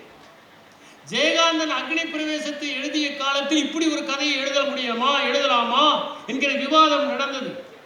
புதுமைப்பித்தன் கற்பு என்று கதைக்கிறீர்களே ஐயா, இதுதான் ஐயா பொன்னகரம் என்று முடித்த அந்த 3 பக்க கதையில் அரை பக்கம்தான் கதை, மற்றவை எல்லாம் பொன்னகரத்தை பற்றிய வர்ணனை. அந்த கதையை படித்து இப்படி சாத்தியமா என்று நினைத்தார். ஆனால் இன்று அந்த கதை எந்த விதமான சலசலப்பையும் ஏற்படுத்தாது. ஏனென்றால் அதை விட சமூகம் வேறு மாதிரியாக இருக்கிறது. இதை ஏற்றுக்கொள்கிற சமூகம் வந்துவிட்டது. அப்படி சமூகம் ஒரு காலத்தில் மனமுறிவு என்றால் வேறு விதமாக பார்த்தார்கள், இன்று சகஜமாக ஏற்றுக்கொள்ள ஆரம்பித்து விட்டார்கள். ஒரு காலத்தில் அவர்கள் வாழாவெட்டி என்கிற பட்டத்தை கொடுத்தார்கள். அந்த கரை இருந்தது, இன்று அந்த கரை இல்லை. சமூகம் இவற்றை எல்லாம் ஏற்றுக்கொண்டது. சமூகம் இவற்றை பற்றி எல்லாம் கவலைப்படுவதே இல்லை. ஏனென்றால் இதைவிட பெரிய கவலை அவர்களுக்கு இருக்கிறது. அடுத்தவர்களை பற்றி கவலைப்படுவதற்கு நேரமே இல்லை. அடுக்ககங்களிலே அமுங்கி போய்விடுகிற ஒரு சமூகத்திலே ஒருவர் இதை பற்றி எல்லாம் கவலைப்பட்டுக் கொண்டு இருக்க முடியாது என்கிற நிலைமை உருவாகிவிட்டது. கிழக்கிலும் சரி மேற்கை போல தனிப்பட்ட சிந்தனைகள் தூக்கலாக இருக்க ஆரம்பித்திருக்கின்றன. என்னுடைய பிரதேசத்திற்குள் நீ நுழையக்கூடாது என்கிற எண்ணம் ஏற்பட்டு விட்டது. இன்று பெண்கள் நன்றாக படித்திருக்கிறார்கள், ஆண்களை சார்ந்திருக்க வேண்டிய அவசியம் இல்லை. சில இடங்களில் பெண்கள் ஆண்களை விட அதிகம் சம்பாதிக்கிறார்கள், சொந்த காலிலே நிற்க முடியும் என்கிற வைராக்கியம் இருக்கிறது. எனவே அவர்கள் விவாகரத்து செய்வதற்கு துணிச்சலாக இருக்கிறார்கள். இன்னொரு பக்கம் பார்த்தால் பெற்றோரும் இதை ஏற்றுக்கொள்கிறார்கள். நீ கணவன் வீட்டிலே இம்சை பெறுவதை விட இங்கே வந்துவிடு. ஒரு காலத்திலே சொல்வார்கள், வந்தால் நீ கணவனோடு தான் வீட்டுக்கு வர வேண்டும் என்று. இப்போது தனியாக வந்தாலும் சரி பெண்ணை ஏற்றுக்கொள்கிற ஒரு பக்குவம் வந்துவிட்டது. எளிதாக சட்ட உதவிகள் கிடைக்கிறது, விவாகரத்து செய்துவிடலாம் என்கிற நிலைமை. இன்னொன்று நான் சொல்லுகிறேன், 24 மணி நேரமும் ஒருவரோடு வாழ்வது என்பது உலகத்திலேயே சிரமமான ஒரு செயல். சிக்மண்ட் ஃப்ராய்டு சொன்னார், நீங்கள் 24 மணி நேரம் மட்டும் உண்மையே பேசுவது என்று முடிவெடுத்தால் எல்லா உறவுகளுமே அருந்துவிடும் என்று சொன்னார். உறவுகள் எல்லாம் நீடித்திருப்பதற்கு காரணமே பொய்களால் நாம் முட்டுக் கொடுப்பதால் தான். எனவே அவ்வப்போது பொய்களை சொல்லுவது திருமணத்திற்கு நல்லது என்பது அதிலிருந்து தெரியும். அது 24 மணி நேரம் வாழ்வது என்பது சிரமம். அதை போலவே மற்றவர்களை பார்த்து மற்றவர்கள் எல்லாம் மகிழ்ச்சியாக இருப்பதை போன்ற பிம்பத்தை சமூக ஊடகங்கள் கட்டமைக்கின்றன. தவறான தொடர்புகள் சமூக ஊடகங்களால் எளிதில் ஏற்பட்டு விடுகின்றன. என்னுடைய வளர்ச்சியும் முக்கியம் என்று நினைக்கிற மனப்பான்மை ஆணுக்கும் வந்துவிட்டது, பெண்ணுக்கும் வந்துவிட்டது. குடும்பத்திற்காக நான் தியாகம் செய்வேன், என்னுடைய பதவி உயர்வு வேண்டாம் என்று எழுதி கொடுத்தவர்களை நாம் பார்ப்போம். என் பணியே வேண்டாம், என்னுடைய சொந்த ஊரிலே எது கிடைத்தாலும் பரவாயில்லை என்று நினைக்கின்ற குடும்பங்கள் என்னுடைய சொந்த வளர்ச்சி முக்கியம் என்று நினைக்கிற மனப்பான்மையை வளர்த்து கொண்டிருப்பதை நாம் பார்க்க முடிகிறது.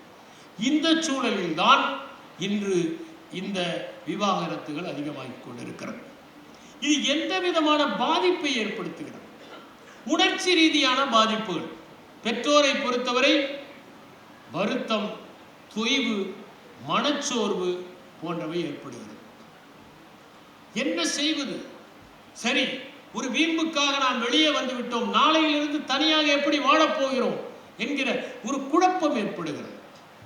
குழந்தைகளை பொறுத்தவரை அவற்றிற்கு என்னவென்றே புரிவதில்லை. ஒரு தெளிவின்மை, ஒரு வகையிலே மன அயற்சி, புரியாத ஒரு தன்மை, நீங்கள் நினைத்து பாருங்கள், ஒரு குழந்தை நாளையிலிருந்து உன் தந்தையோடு பேசக்கூடாது என்று தாய் சொன்னால் அந்த குழந்தை எப்படிப்பட்ட இன்னலுக்கு உள்ளாகும் என்பதை நினைத்து பாருங்கள். அந்த வேதனை எப்படி ஏற்படும். அடுத்ததாக பண ரீதியான பிரச்சனைகள், சொத்துக்களை பிரிப்பதில் தகராறு, விவாகரத்து பெறுவதில் ஏற்படுகிற செலவுகள் ஒரு பக்கம். சில நேரங்களில் ஒருவர் வீம்புக்கு இதை இழுத்தடித்தால் நிறைய பணம் செலவாகிறது. அதற்கு எங்கே போவது? வேலைக்கு போகாத பெண்ணாக இருந்தால் எப்படி செலவு செய்ய முடியும்? திருமணத்திற்கே அவ்வளவு செய்து விட்டோமே என்கிற சூழல் ஏற்படும். சொத்துக்களை வாங்குகிற போது இது என்னுடைய சொத்து என்று நினைத்து வாங்குவதில்லை. கணவன் நம்மோடு இருக்க போகிறாள், மனைவி நம்மோடு இருக்க போகிறார் என்கிற எண்ணத்தில் அந்த சொத்தை வாங்குகிறார்கள். இதிலே ஒரு சிக்கல். அந்த குழந்தைகளுக்கு எந்த பெற்றோரிடம் வளர்வது என்கிற ஒரு பிரச்சனை. நீங்கள் நினைத்து பாருங்கள், 2 பேரிடமும் வளர்க்கிற ஒரு குழந்தை எவ்வளவு ஆரோக்கியமாக இருக்கும். ஒரே பெற்றோரிடம் வளர்கிற போது இன்னொரு பக்கத்தை அது இழந்து விடுகிறது. அது எந்த பெற்றோரிடம் நாம் வளரப்போகிறோம் என்று சிந்திக்கும். அதற்கு பள்ளியிலே ஒரு மன அழுத்தம் ஏற்படும். அனுசரித்துக் கொள்வதில் ஒரு பிரச்சனை. நேற்று வரை அம்மா திட்டினால் அப்பா என்று ஓடும், அப்பா திட்டினால் அம்மா என்று ஓடி கட்டிப்பிடித்துக் கொள்ளும். இன்று அது எதை சமாளிக்கப் போகிறது? இது அந்த பெண்ணுடைய வாழ்க்கையிலே போக போக என்ன பிரச்சனை? ஒரு மங்கள நிகழ்வு நடந்தால் அழைக்க மாட்டார்கள். குழந்தையின் திருமணம் என்று வந்தால் அங்கே சில பிரச்சனைகள். பழைய கணவனின் பழைய நண்பர்களை சந்தித்தால் எப்படி பழகுவது, உறவில் புதிய சிக்கல்களை எப்படி எதிர்கொள்வது போன்ற பல பிரச்சனைகள் அந்த பெண்ணுக்கு ஏற்படுகிறது. சமூகத்திலே அவளுடைய அந்த சமன்பாடு என்பது மாற்றி அமைக்கப்படுகிறது. ஒவ்வொரு நாளும் அவள் சிக்கலை சந்திப்பாள். இதுநாள் வரை நம்முடன் பேசிக் கொண்டிருந்தவர்கள் முகத்தை திருப்பிக் கொண்டு போகிறார்கள் என்கிற நிலைமை. உளரீதியான பிரச்சனைகள், அது மனநலத்தையும் பாதிக்கும், உடல் நலத்தையும் பாதிக்கும். பல நாட்கள் தூக்கம் இல்லாமல் இருப்பார்கள். மனச்சோர்வு ஏற்படும், மன தொய்வு ஏற்படும், மன அழுத்தம் ஏற்படும். இவற்றையெல்லாம் தாண்டித்தான் அவர்கள் செல்ல வேண்டிய சூழல். இவையெல்லாம் அவர்களை பாதிக்கும். அந்த குழந்தை ஒற்றை பெற்றோரிடம் வளர்கிற அந்த குழந்தை எப்படி பாடுபடும் என்பதை நினைத்து பாருங்கள். அந்த குழந்தைக்கு முதலாவது பிரச்சனை உணர்ச்சி ரீதியான பிரச்சனை. எந்த தெளிவும் இல்லை, குழப்பம், அயற்சி, புரியாத ஒரு தன்மை ஏற்படும். உளரீதியான பாதிப்புகள் ஏற்படும். ஒரு பெற்றோரிடம் வளர்கிற ஒரு குழந்தை தந்தையிடம் அதிக பாசம் வைத்து தந்தையிடம் இருந்து விலகி இருக்க நேர்விட்டால் அந்த ஒரே ஒரு பிரச்சனை வாழ்நாள் முழுவதும் அந்த குழந்தையை வாட்டி வதைக்கும். ஒருவேளை தாயிடமே முதலில் இருந்து அதற்கு பிடிப்பு, தந்தையிடம் பிடிப்பு இல்லை என்றால் பிரச்சனை இல்லை. தந்தையிடம் சில குழந்தைகள் ஒட்டிக்கொள்ளும், பெண் குழந்தைகள் ஒட்டிக்கொள்ளும். சரி, தந்தையோடு இருந்து விடட்டும் என்று அந்த தாய் நினைப்பதில்லை. இங்கே தன்முனைப்பு, வீம்பு, நான் தான் வளர்ப்பேன் என்கிற பிடிவாதம். அப்படி வளர்க்கிற போது அந்த குழந்தை எதையோ பறிகொடுத்து திருவிழாவில் வீதியில் தொலைந்து போனதை போன்ற ஓர் எண்ணத்தோடு அது வாழும். இன்னொரு பக்கம் பார்த்தால் அதற்கு பள்ளியிலே அனுசரித்துக் கொள்வதில் பிரச்சனை, படிப்பில் பின்தங்குதல், சகமானவர்களுடைய அழுத்தம். உங்க அப்பா என்ன ஆனார், வரவில்லையா? எல்லா பெற்றோரும் ஜோடியாக வருவார்கள் பள்ளியிலே நடக்கிற ஆண்டு விழாவிற்கு. இந்த குழந்தை மாத்திரம் அம்மாவோடு போகும், மற்றவர்கள் எல்லாம் கேட்பார்கள். அந்த கேள்வியை எப்படி எதிர்கொள்வது? இருவரும் இருந்தபோது பொருளாதாரம் நன்றாக இருந்தது, நன்றாக பார்த்து கொண்டார்கள். இப்போது பொருளாதாரத்தில் அடி, திறமைகளை கூர்தீட்டுவதில் பிரச்சனை, நேரத்தை அப்பாவிடமோ அம்மாவிடமோ கிடைக்கும். இப்போது அம்மா மட்டும்தான். அம்மாவோ இந்த குழந்தையை சமாளிப்பதற்காக படிக்க செல்கிறாள், சமைக்கிறாள், எல்லா வேலையும் பார்த்துக் கொள்கிறாள். அதனால் தனிமையிலே வாட்டப்படுகிற ஒரு சூழ்நிலை. இவையெல்லாம் அந்த குழந்தைக்கு உண்டாகும். சுந்தர ஆவுடைப்பனவர்கள் கூறியதைப் போல இல்வாழ்க்கையை பற்றி நம்முடைய இலக்கியங்கள் எல்லாம் உயர்வாக சொல்லி இருக்கின்றன. அதனால்தான் வையத்துள் வாழ்வாங்கு வாழ்பவன் வானரையும் தெய்வத்தில் வைக்கப்படும். இந்த இல்லற வாழ்க்கையை ஒழுங்காக வாழ்ந்தாலே அது துறவரத்திற்கு சமமானது. அறமெனப்படுவது இல்வாழ்க்கை என்று திருவள்ளுவர் கூறுகிறார். இல்லறம் அல்லது நல்லறமில்லை என்று அவையார் குறிப்பிடுகிறார். ஒருவன் ஒரு பெண்ணை நேசித்தால் அவளுக்கு ஒருபோதும் வயதாவதே இல்லை என்று ராபர்ட் கிரீன் இங்கர்சால் குறிப்பிடுகிறார். நீங்கள் இருவரும் ஒருவரை ஒருவர் திருமணம் செய்து கொண்டால் ஒருவருடைய கோப்பையை மற்றவர் நிரப்புங்கள், ஆனால் அந்த கோப்பையில் இருந்து நீங்கள் குடிக்காதீர்கள். நீங்கள் இருவரும் நெருங்குங்கள், ஆனால் அந்த நெருக்கத்திலும் இடைவெளி இருக்கட்டும். எப்படி என்றால், ஒரு இசைக்கருவியில் அந்த நரம்புகள் பிரிந்து இருந்து இசையை எழுப்புவதைப் போல, ஒரு கட்டடத்தில் தூண்கள் எல்லாம் தனித்தனியாக இருந்து அந்த கட்டடத்தை தாங்குவதைப் போல உங்கள் சேர்க்கையிலும் சற்று பிரிவு இருக்கட்டும் என்றார் கலீல் கிப்ரான் திருமணங்களை பற்றி பேசுகிற போது. குட்டி இளவரசன் என்கிற புத்தகத்தை எழுதிய ஆண்டான் டே எக்ஸபரே என்பவர், காதல் என்பது இருவரும் ஒருவரை ஒருவர் பார்த்துக் கொள்வதல்ல, ஒரே திசையில் பார்ப்பது என்று சொன்னார். ஒருவரை ஒருவர் பார்ப்பதல்ல, ஒரே பார்வையோடு ஒரே லட்சியத்தோடு இருப்பது என்று குறிப்பிட்டார். தொல்காப்பியர் கூட கூறுகிறார், பிறப்பிய குடிமை ஆண்மை ஆண்டோடு உருவு நிறுத்த காமமாயில் நிறைவே அருளே உணர்வோடு திருவென முறையிற கிளர்ந்த ஒப்பினது வகையே என்று இருவரும் எப்போது ஒன்றாக இருப்பார்கள் என்பதை குறிப்பிடுகிறார். நாம் பார்க்க வேண்டியது என்னவென்றால், இந்த திருமணம் என்கின்ற அமைப்பு வெற்றி பெறுவதற்கு நாம் என்ன செய்ய வேண்டும் என்பதுதான். ஜான் காட்மேன் என்கிற ஒரு மனையியல் வல்லுநர் 7 ways to make a marriage work என்கிற ஒரு புத்தகத்தை எழுதியிருக்கிறார். அவர் வாஷிங்டன் பல்கலைக்கழகத்தில் லவ் லேப் என்கிற ஒன்றை தொடங்கியவர். அவர் 14 ஆண்டுகளாக 650 ஜோடிகளை உற்று கவனித்து பரிசோதனைகள் செய்தவர். பிரிந்து போகிற நிலையில் இருந்த பல பேரை சேர்த்து வைக்கிற பெருமையை அவர் செய்தவர். அவர் 2 பேர் 5 நிமிடம் பேசுவதை பார்த்தால் இவர்கள் சேர்ந்து வாழ்வார்களா பிரிந்து சென்று விடுவார்களா என்று சொல்லக்கூடிய அளவுக்கு நிபுணத்துவம் பெற்றவர். அவர் ஒன்றை சொல்லுகிறார், கணவனும் மனைவியும் கடைசி வரை பிரியாமல் இருக்க வேண்டும் என்றால் கணவன் மனைவி என்று இருக்கக்கூடாது, நண்பர்களாக வாழ வேண்டும் என்று கூறுகிறார்.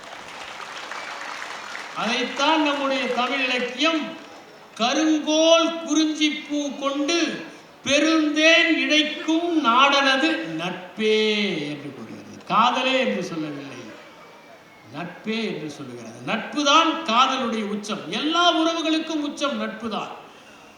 அதனால்தான் நாம், என் தந்தை நண்பனை போல பழகுவார், என் கணவர் நண்பனை போல பழகுவார், என் அண்ணன் நண்பனை போல பழகுவார் என்று குறிப்பிடுகிறோம்.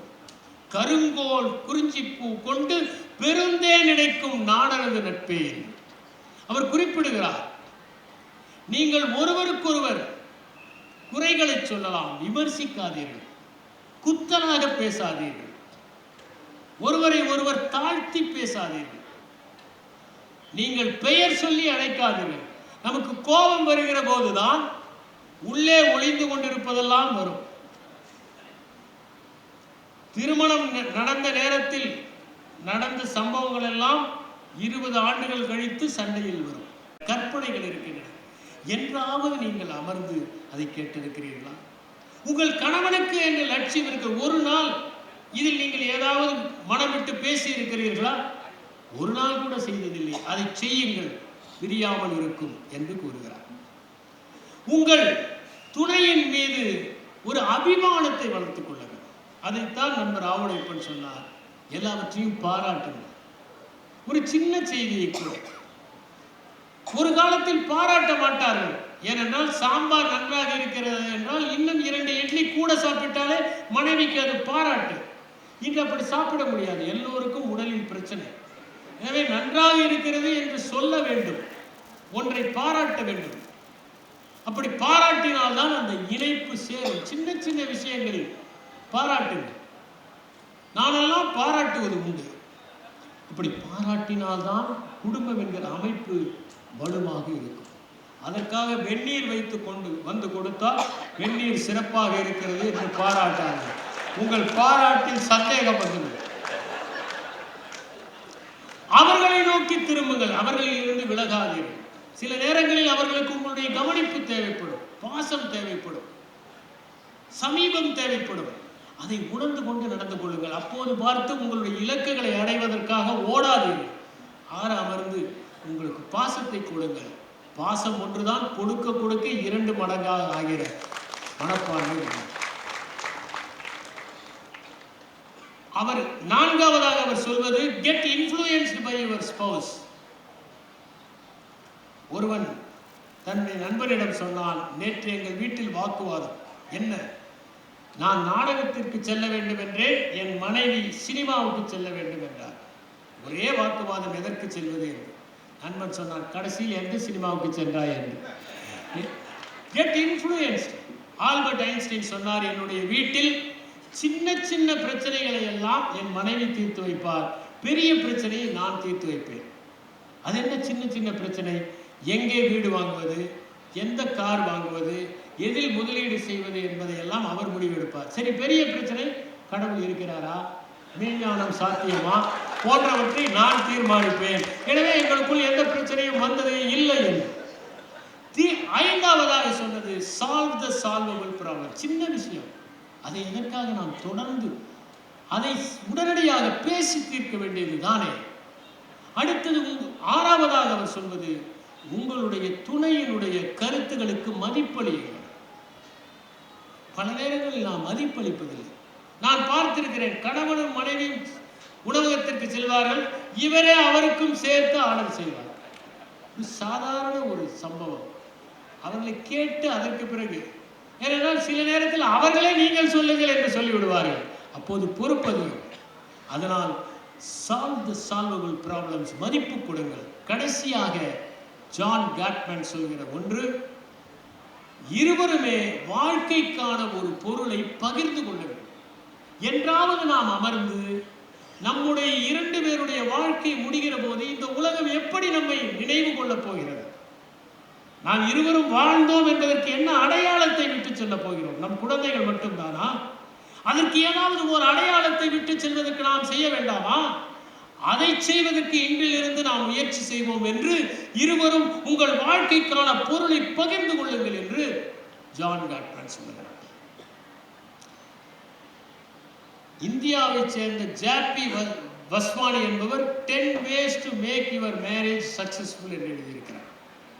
அதிலே முதலாவதாக அவர் சொல்வது சண்டையை தொடராதீர்கள் என்கிறார். ஒரு சண்டை முடிந்த பிறகு அடுத்த சண்டைக்கு சிலர் தயாராவார்கள்.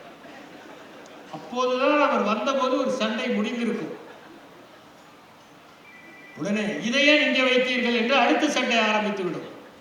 அடுத்த சண்டைக்கு ஆயத்தம் ஆகாதீர்கள், சண்டையை தொடராதீர்கள். ஓஷோதான் ஒரு கதை சொல்வார். தினசரி முல்லா வந்ததும் அவருடைய மனைவி அவருடைய கோட்டை போய் சரி பார்ப்பார். அதில் ஏதாவது ஒட்டி கொண்டிருந்தால், அது ஏதாவது முடி இருந்தால் அவருடைய முடியை அதை எடுத்து இன்று எந்த பெண்ணோடு நீங்கள் பேசிக்கொண்டிருந்தீர்கள் என்று சண்டை போடுவார். முல்லா நஸ்ருதீன் ஒரு நாள் அலுவலகத்திலிருந்து கிளம்பும் போது சட்டையில் எந்த விதமான ஒரு முடியும் இல்லாமல், அவருடைய தாடி முடிதான் அது, இல்லாமல் பார்த்து கொண்டு வீட்டுக்கு வந்தார். வந்தவுடன் அவள் வந்து எல்லா பொத்தான்களையும் பார்த்துவிட்டு, இன்று ஏதோ வழுக்கை தலை பெண்மையோடு நீ பேசிக்கொண்டு என்று சண்டை போட்டிருக்கிறார். இதற்கு என்ன செய்வது? இரண்டாவதாக வஸ்வானி சொல்வது, உங்கள் மனைவி பேசுவதை கவனியுங்கள். பெண்கள் எப்போதுமே நன்றாக கவனிப்பார்கள். அவர்கள் உடல் மொழியை கூட நன்றாக கவனிப்பார்கள். நீங்கள் பொய் சொல்லுகிறீர்கள் என்று கண்டுபிடித்து விடுவார்கள் கண்களை பார்த்து.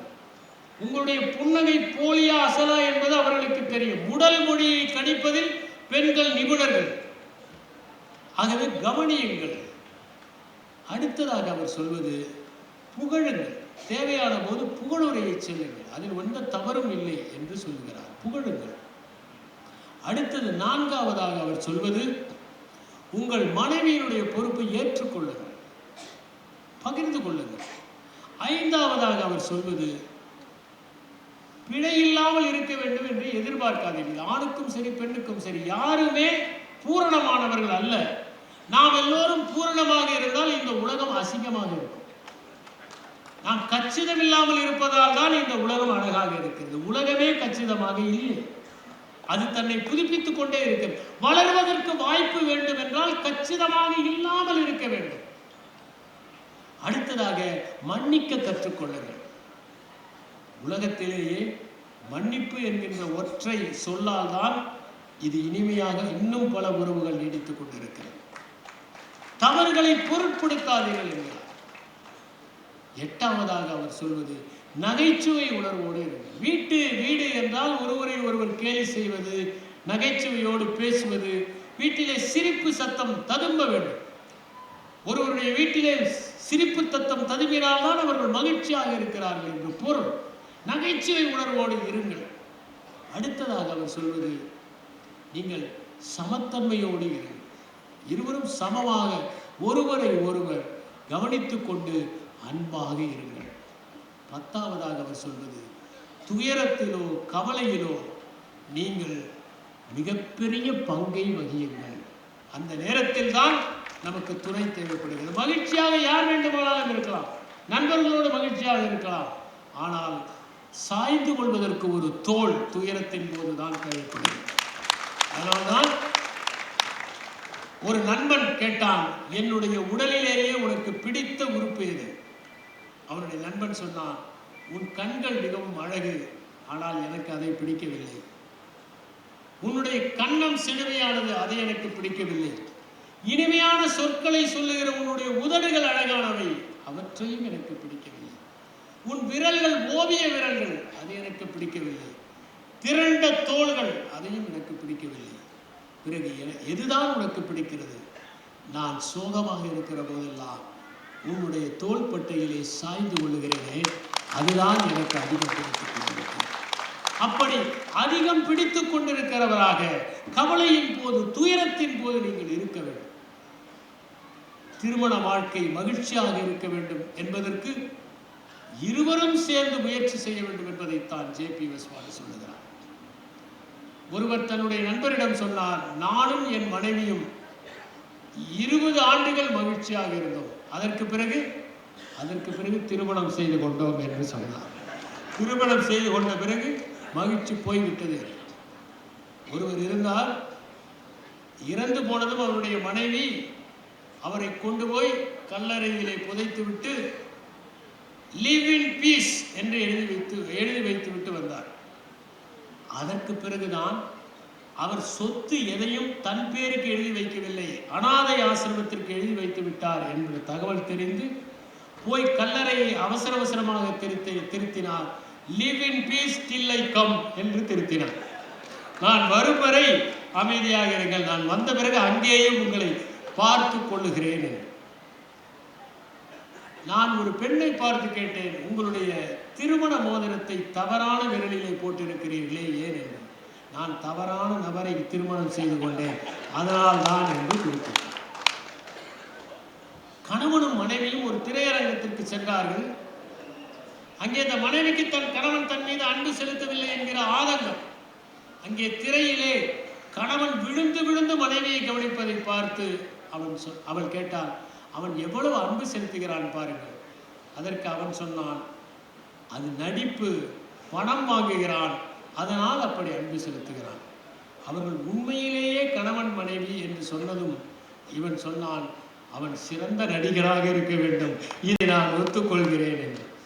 இப்படி நான் எப்போதுமே ஒன்றை எல்லோரிடமும் சொல்வது உண்டு, திருமணமாகிறவரிடம் சென்று 30 நாட்கள் அல்லது 30 ஆண்டுகள் என்பதுதான் நான் சொல்வது.